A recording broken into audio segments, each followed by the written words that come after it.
પોતાની વાત સભામાં મૂકી હતી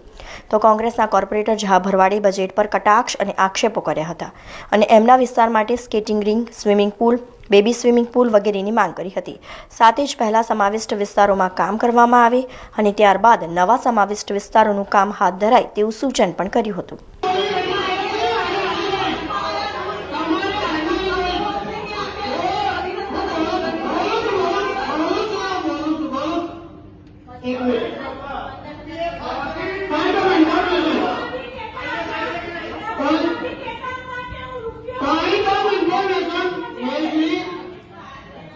माननीय सभापति श्री कीधुं के पहला पण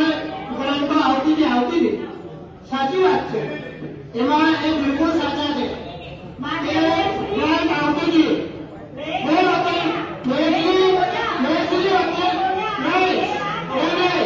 पानी बात करो और तुम्हारी बात को तुम्हें सरकार को बोलेगा तुमने बात करो सरकार को बोलेगा बात करो मैं जेवो के राम मंदिरों के पर शुभकामना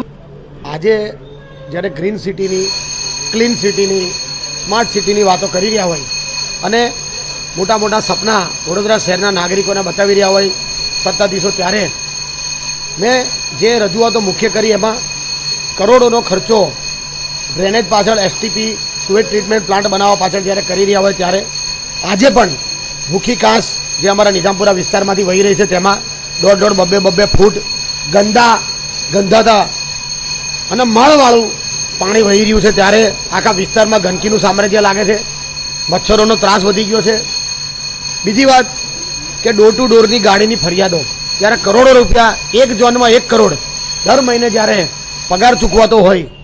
ડોર ટુ ડોરની ગાડીને એક ઝોનમાં એટલે 4 ઝોનમાં થઈને 4 કરોડ રૂપિયા દર મહિને ચૂકવાતા હોય ત્યારે વડોદરા શહેરના નાગરિકો આજે તમે જુઓ કે 33મા નંબર પર વડોદરા શહેર સફાઈ બાબતે આવ્યું છે।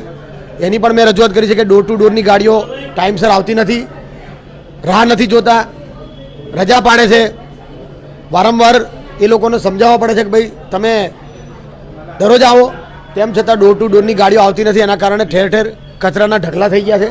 સાથે સાથે વિશ્વામિત્રીમાં 156 કરોડ રૂપિયાના ખર્ચે શુદ્ધિકરણની વાતો કર્યા પછી પણ આજે પણ વિશ્વામિત્રી તમે જુઓ કે ગંદા પાણીથી ભરેલી, આજુબાજુમાં તમે જુઓ કે એટલી બધી ગંદકી, લોકો ત્યાં એટલો બધો કચરો નાખી જાય છે કે એને સાફ સફાઈની વાતો કરી, એના દબાણ પણ હજી હટાયા નથી। એટલે આ બધા જે મુદ્દાઓ છે વડોદરા શહેરના નાગરિકોને અમારી રજૂઆત એ છે કે ભાઈ તમે 5800 કરોડની વાત કરતા હોય તો વડોદરા શહેરના નાગરિકોને ચોખ્ખું પીવાનું પાણી આપો, એમને ડ્રેનેજના પ્રોબ્લેમો ન થવા જોઈએ, સારા રોડ આપો, સાથે સાથે સારી હેલ્થની અને સારી એન્વાયરમેન્ટની સુવિધા મળે, એ પ્રકારની મારી તમામ રજૂઆતો છે કે મૂળભૂત પાયાની સુવિધાઓ લોકો કરોડોનો વેરા ભર્યા પછી પણ એમને આજે મૂળભૂત પાયાની સુવિધાઓ ટાઈમસર મળતી નથી, સમયસર અને સાચી દિશામાં મળતી નથી। એની તમામ રજૂઆતો અમે કરી છે। સમાચારોના સતત અપડેટ માટે TNN ન્યૂઝને YouTube પર સબસ્ક્રાઇબ કરી બેલ આઇકોન પ્રેસ કરો અને અમારી સાથે જોડાયેલા રહો Facebook, Instagram અને Twitter ઉપર।